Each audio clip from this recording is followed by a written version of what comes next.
Om Asatoma Satkamaya Tamasoma Jyotirgamaya Mrityorma Amritam Gamaya Aviravir Mageti Rudrayate Takshinam Mukham Tenamam Pahi Nityam. May the divine lead us from the unreal to the real, from darkness to light, from death to immortality. May the divine consciousness fill our hearts and protect us. So today's title, Bringing God Home, is inspired by the idea that only when we bring someone home, that person becomes real to us. You might have seen people over Zoom, you might have seen them over YouTube, and that has some kind of we call it a virtual reality. But only when somebody comes home and you feed them and talk to them, and then somehow they become very real in our lives. And that's how the term that often gets used in Vedanta about God realization. So what does realization really mean? And there are any number of ways that term can be explained. The one way that I personally like very much is just the word real in realization.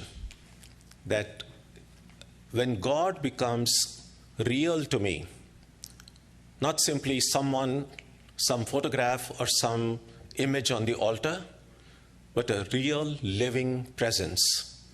And that would be a pretty close step to what is represented by the phrase God realization. And so, as Sri Ramakrishna often pointed out, the heart is the best place where, while God is everywhere, it is easier to feel the presence of the divine in our own hearts. And that's essentially what we all try to do. Through our practice of prayer, our meditation, we try to see the divine here. We are trying to we don't always succeed. We try to think about the divine, but we'll be able to actually see the divine in our heart when we have succeeded in bringing God truly to our home here.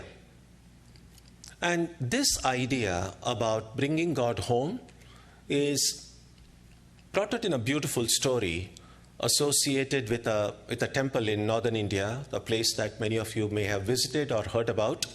It's Vrindavan. It's a place associated with the life of Krishna. And there is a temple there called Banke Bihari Temple. Sri Ramakrishna had visited it. Holy Mother had gone there. And it's a very ancient temple. And that temple is a little bit unusual compared to other Hindu temples you might have visited. And the specialty of that temple is that there is a curtain which separates the altar from the prayer hall, from where the people can have darshan. And that curtain, throughout the day, is being opened and closed. So they open it, maybe 2 or 3 minutes, and they close it again. And then you wait for the curtain to open again, and then you again. So every time the curtain is closed, of course you cannot see Krishna who is on the altar there. Krishna is there in the form of a little child. And when the curtain is open, then you get to have darshan. Now, it would be natural to ask, why would this unusual practice began in that temple?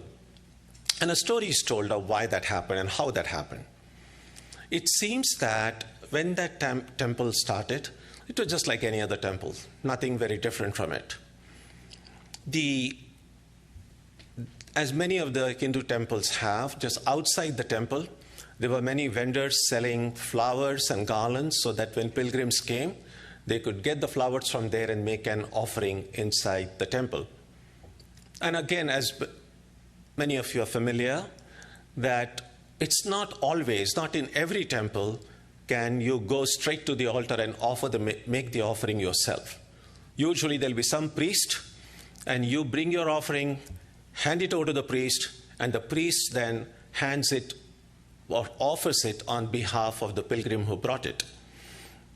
And same was true there as well. And so there were a lot of these garland sellers and flowers and so on. And people would bring flowers, garlands, hand it over to the priest. The priest would go and garland the deity. Now, among those people who were selling the flowers and garlands, there was one young girl. She was barely 9 or 10 years old. She was an orphan. Her parents used to make garland before, and both her parents had died. And so she then took up what was their family profession. She started making the garlands herself and then selling it outside that temple. Now, that temple, for their regular services, needed 10 garlands every day for the different worship at different hours of the day. And so they gave a contract to this girl that if you supply 10 garlands every day, we will pay you regularly. And so that was a good revenue for that girl. Now, she herself was a great devotee of Krishna. And it was a great desire of her heart to go and garland Krishna herself. Obviously, that was not possible. And so she hoped that one day she would be able to do it. So what she did instead, that while she was expected to supply 10 garlands every day, she would supply 11 garlands. The 11th one was her own personal offering. And her hope was that one day these priests will observe an extra garland and ask her, we are only paying you for 10. Why are you giving 11?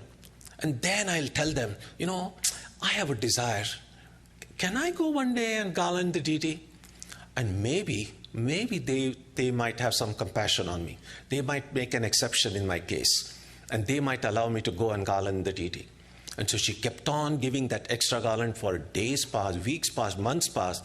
Nothing. The priest didn't even notice an extra garland.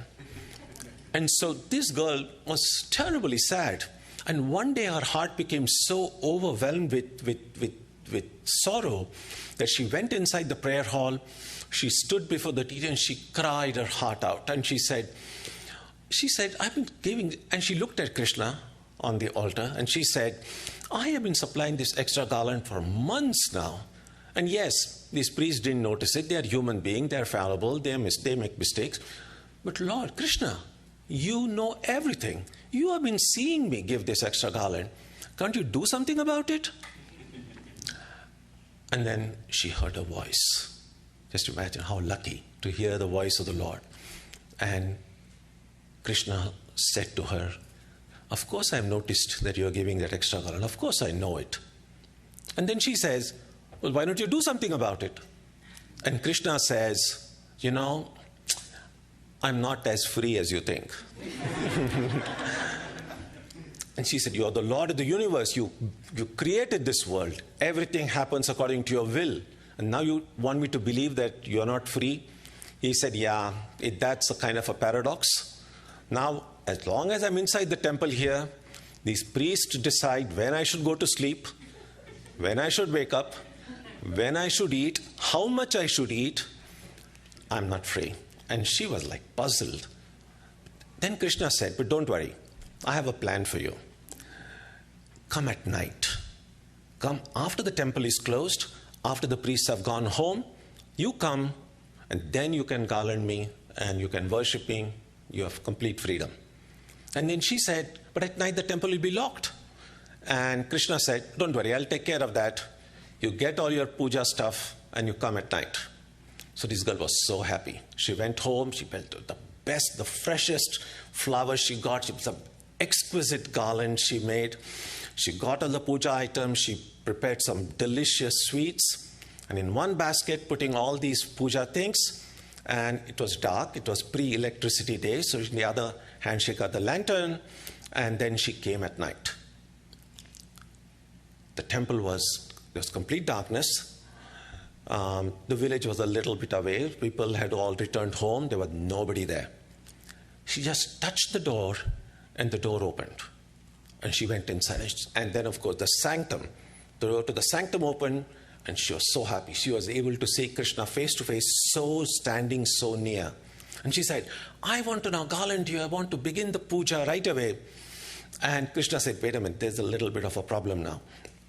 he said, you brought this lantern, of course, you need light to be able to do all these things. What if the villagers see this light in the temple and think that some thieves have come? So it's not safe to do puja here. Why don't we go to your home, to your place, and there it will be much safer. And so he said, okay, you lead the way, I'll follow you. So she led the way, and she lived a little bit on the outskirts of the town. So she took him, she had one small little cottage. She took him there, and he sat on a bed, and Krishna said, lock all the doors and windows. And he said, now you can worship me as much as you want. So she was about to start the worship, and Krishna said, wait a minute, there's one other little problem. And he said, this temple opens at 5 o'clock next morning, and I have to be back before that time. If the pujari comes and finds I'm not there, there's going to be a big problem.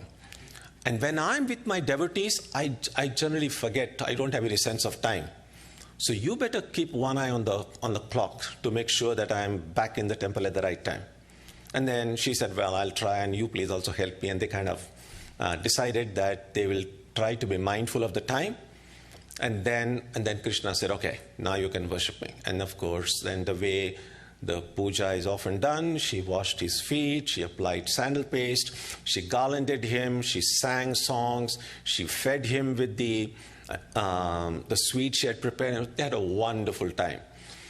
Of course, as you can guess, they both forgot to see the clock. Suddenly, they heard a loud knocking on the door. And it was the priests had come. Open the door, open the door. And she's just a little girl, she's just 10 years old. And so she told Krishna, I'm afraid, you open the door. And Krishna says, it's your home, you got to open the door. And so, of course, so she went and opened the door, and then the priest barged in. And of course, Krishna, the little image, had fallen reclining on the bed. And the priest said, where is the Krishna's image? And here he is. You stole him. You took him away from there. And she said, no, I didn't take him. He himself said, come at night. He himself came after me. And then the priest said, yeah. You want us to believe that he came with you and you heard him? The priest said, I've been worshipping there for the last 15 years. He has not so much as winked at me. and you expect to believe that he came all the way? And she said, please, I'm telling the truth.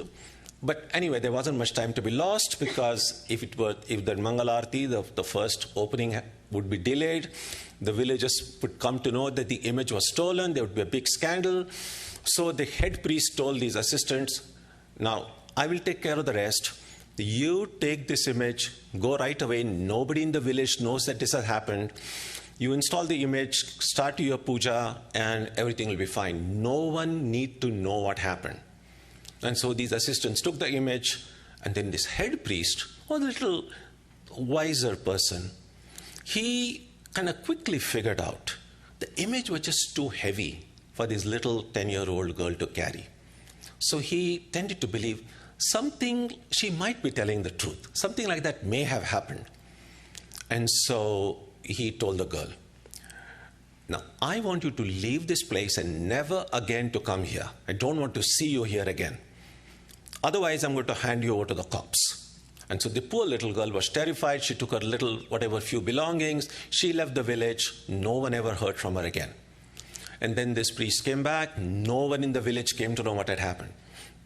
Now, that afternoon, these priests sat for a meeting. And then the head priest told his assistants, I tend to believe what that girl says. The Lord is compassionate.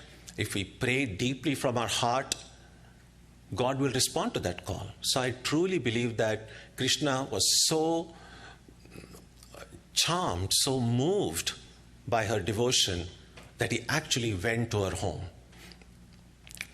Now, the other problem was, okay, that girl is now gone away, but there is no guarantee that some other devotee might come someday and pray with an equal ardor, and maybe the devotees from Hollywood go and pray there.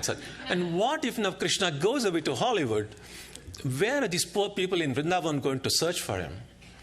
And we got to do something about it. And so then they came up with this brilliant idea. We are going to put a curtain separating Krishna from the devotees. And so when this large throng of devotees gather in front, we'll open the curtain. All that Krishna will see is a huge crowd of people in front.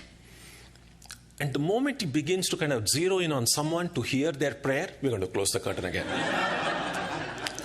So the whole point was to prevent Krishna from running away. So that is the story that is often told about why this kind of a strange custom began in that Krishna temple. Now, interesting and kind of cute as this story is, we can still ask, what message does it have for me? Does it have any message for me in my own personal spiritual life? And it may be possible to look at it this way.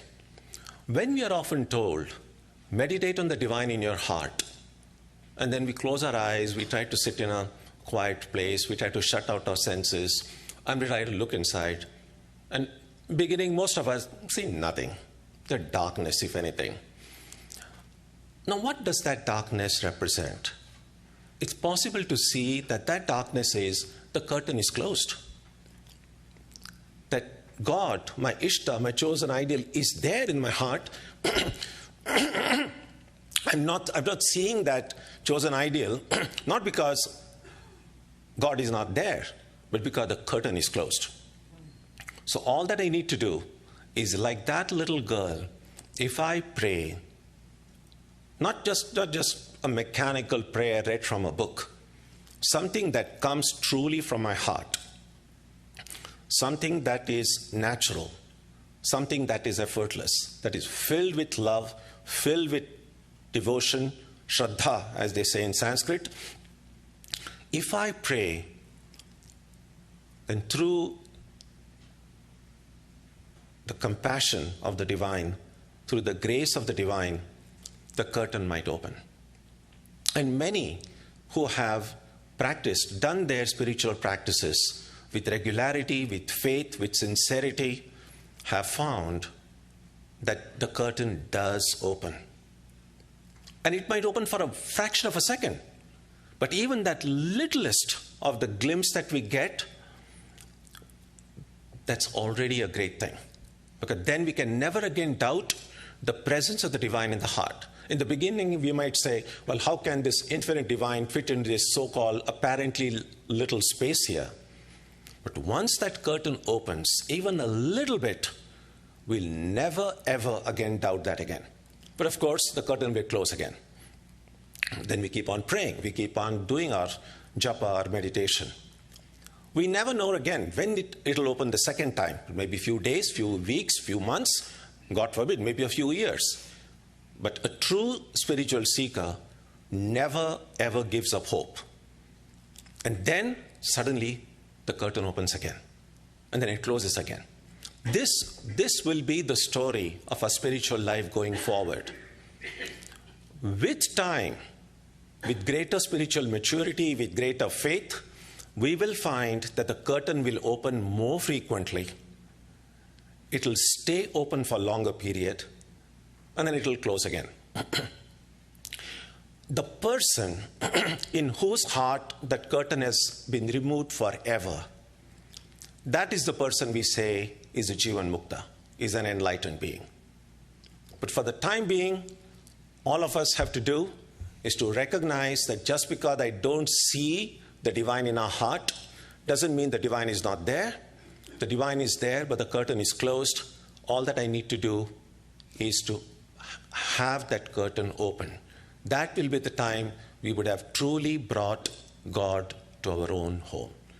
So my prayers to Sri Ramakrishna, Holy Mother, Swami Vivekananda, and all the great prophets of the past, present, and future, that through their infinite grace, may that curtain open in the hearts of all of us now and forever.